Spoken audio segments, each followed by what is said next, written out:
That morning, the sky over southwestern Iran looked so peaceful that no one could have imagined everything would collapse just seconds later. The air was clear, the light was beautiful, and nothing hinted at disaster. For the crew of the F-15E Strike Eagle, it should have been just another mission.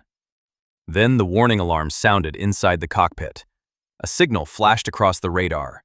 Heat spiked, and before they had time to react any further, the missile had already arrived. An Iranian surface-to-air missile slammed directly into the F-15E, tearing through the aircraft with tremendous force. Almost immediately, the entire system began to fail. Controls, hydraulics, power. Smoke poured into the cockpit. In a moment like that, there is no time left to think, only the reflexes forged through years of training. The pilot and the weapons systems officer exchanged one final confirmation and pulled the ejection handles. The canopy was blown away. The ejection seats hurled them out of the dying aircraft with brutal force. Their spines were compressed. Their joints felt as if they were being torn apart. Below them, the F-15E spiraled toward the ground in fire and debris. Above them, two parachutes opened in the hostile sky. For a few brief seconds, both men were still alive and descending together. But then the wind shifted. The two parachutes were carried toward different areas near the town of Lai, in Iran's Khuzestan province. One drifted toward lower ground, closer to roads and more accessible terrain. The other was pulled deep into the mountains. Just a few hundred meters of separation in the air created two completely different fates. The one left behind was the colonel. When he hit the ground, the impact nearly knocked the breath out of him. Ejection is not a gentle escape. It only trades an instant death for a prolonged struggle. His spine throbbed with pain, his muscles were damaged, and his joints felt shattered.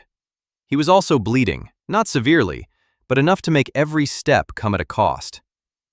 Within the first few hours, U.S. forces found the other member of the crew and extracted him safely. But for the colonel, everything was unfolding in a far worse direction. His landing point was higher, deeper inside Iranian territory. The rugged terrain gave him a chance to hide, but it also made any rescue attempt extraordinarily difficult. Down below, Revolutionary Guard forces had already begun their search. State television broadcast news of the downed aircraft and urged civilians to report any sign of him.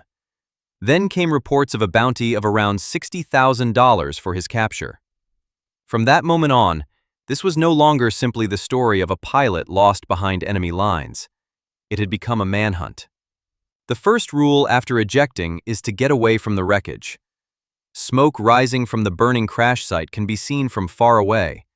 Debris scattered across the ground creates a clear trail for search teams. Staying near the crash site is almost the same as surrendering. The colonel knew that, so he moved immediately despite the intense pain. He climbed higher, away from the crash area, pushing into the mountains where he could disappear from predictable search patterns. Over the next several hours, he moved roughly 5 miles across hostile mountainous terrain, gaining nearly 7,000 feet in elevation. It was a climb exhausting enough to break a healthy man, yet he was injured, dehydrated, and completely alone. In the end, he found the one thing he needed most: a narrow rock crevice deep enough to hide his body from view. From there, he could watch the valley below without exposing himself. That was not simply luck. It was the result of training and survival instinct. Once inside the crevice, the mission changed completely. He no longer had to run. Now, he had to remain still. This is often the hardest part of survival behind enemy lines. Instinct always urges people to keep moving, to keep searching for a way out. But in these circumstances, movement could kill him faster than any bullet. He pulled himself deeper into the darkness, secured his gear so it would make no sound, and controlled his breathing until it became slow and even. At this point, what protected him was no longer speed, but discipline. Below him, the search became increasingly obvious. Vehicles moved along narrow mountain roads. Search teams spread out from the crash site, sweeping the slopes and valleys for any sign of him. The threat did not come only from the military. With a bounty in place, civilians could also become part of the hunt. A shepherd, a farmer, a passerby, any one of them could become a danger. From his hiding place, the colonel heard engines echoing through the mountains, voices shredded by the wind.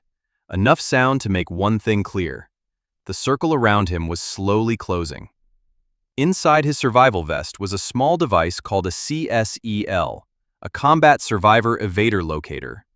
It looked unremarkable, but at that moment it was the only thread connecting him to the outside world.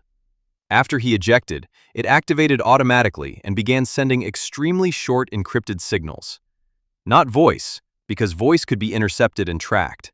Just tiny packets of data about his location, condition, and movement, sent up to satellites and then relayed back to command centers and rescue teams. Because of that device, his position could be determined with near-perfect accuracy. But even this technology carried risk. Every transmission left behind an electronic trace that the enemy might detect. The colonel understood that, so he used the CSEL sparingly. A quick transmission, then silence. Wait. Sometimes a few minutes, sometimes much longer. Every signal was a balancing act between the hope of rescue and the danger of exposing his position. When night fell, nothing became easier. Darkness helped conceal him, but it also gave search teams the chance to move closer without being seen. Below, Iranian teams organized more systematic sweeps, expanding outward from the crash area. The colonel could not see everything, but he heard enough to know that time itself was becoming more dangerous. Every passing hour brought rescue forces closer, but also brought the risk of discovery closer as well. Above him, MQ-9 Reapers began patrolling the region. From high altitude, they tracked vehicles, identified movement, and formed a protective ring of surveillance around his position. But that surveillance could not replace endurance on the ground. The colonel still had to lie motionless in the crevice, endure the constant pain, the cold sinking deep into his body, and the thirst that had to be controlled one small sip at a time. This was no longer a test of strength. It was a test of silent endurance. While he waited among the rocks, another front opened somewhere else, the front of information. U.S. intelligence released a false story claiming that the survivor had already been found and was being moved out of the area by road. It was not true, but the truth was not what mattered. What mattered was whether the enemy would believe it. And Iran believed enough to shift its forces. Part of the focus moved from the mountains to the roads and checkpoints. Those hours of misdirection created the most valuable thing in any rescue mission: space. At distant bases, the rescue effort began to take full shape. Helicopters were refueled, air crews were briefed, data from satellites, drones, and intelligence sources was cross-checked until the colonel's position was solid enough to risk sending in a rescue force. Then the order was given: launch the rescue that same night. What was sent in was not a rushed reaction. It was a carefully assembled rescue package. Helicopters flying deep into hostile airspace, fighter jets providing cover, drones monitoring roads and ridge lines, and special operations teams trained to recover personnel trapped behind enemy lines. They carried medical gear, extraction equipment, and enough firepower to respond if the situation turned into combat. From the moment they lifted off, the operation entered its most fragile phase. Noise increased, surprise began to narrow. One delayed step could turn the entire mission into a major battle. From inside the crevice, the colonel heard them before he saw anything. At first, it was only a faint vibration in the air. Then the sound of rotor blades echoed off the rock walls, growing clear and unmistakable. The helicopters approached at low altitude, hugging the terrain to reduce the risk of detection by radar and ground fire.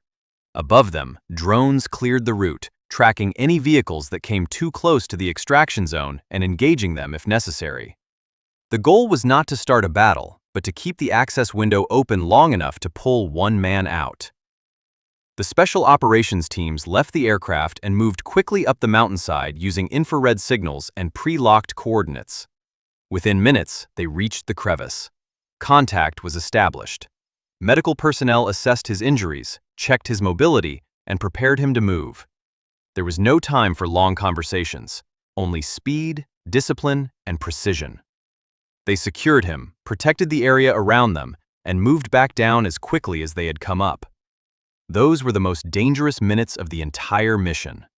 If Iranian forces had appeared at that exact moment, the rescue could have turned into a prolonged firefight in the dark. But that did not happen. The helicopters lifted off with the colonel aboard.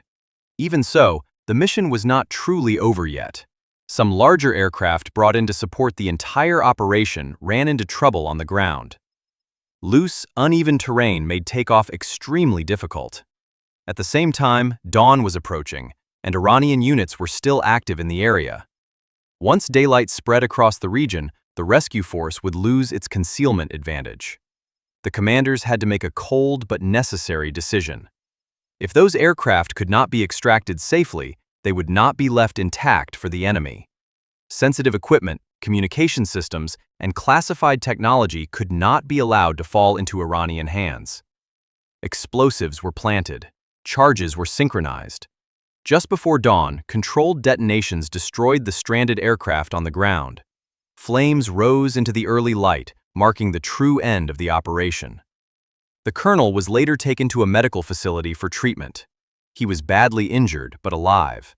And his survival did not come from one single factor. It was the result of split-second reflexes in the cockpit, correct survival decisions after landing, endurance through dozens of hours in hiding, signals from a small device, an effective deception campaign, and a rescue force operating with near-perfect coordination in the dark. Somewhere in the mountains of southwestern Iran, the burned-out wreckage of destroyed aircraft remained behind as silent evidence. A reminder that pulling one man out of hostile territory can sometimes require an entire war machine to pay a very heavy price.